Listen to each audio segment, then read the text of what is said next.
Edisoft Robotics. Comprehensive STEM and Robotics Solution.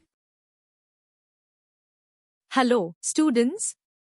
Welcome to Edisoft Robotics.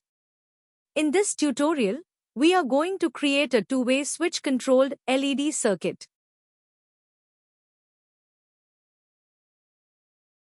Step 1. Place a breadboard and a 9-volt battery on a flat surface. Step 2.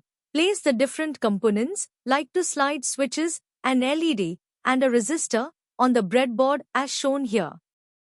Step 3. Connect the battery's terminal with the breadboard's power rail. Step 4. Connect the terminal 1 of the first slide switch with the terminal 1 of the second slide switch. Repeat the process with the terminal 2 as well.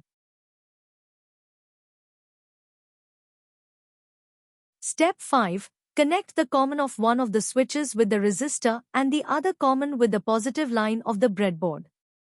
Step 6. Connect the negative leg of the LED to the negative line of the breadboard. Now, click on Start Simulation to see the final circuit in action.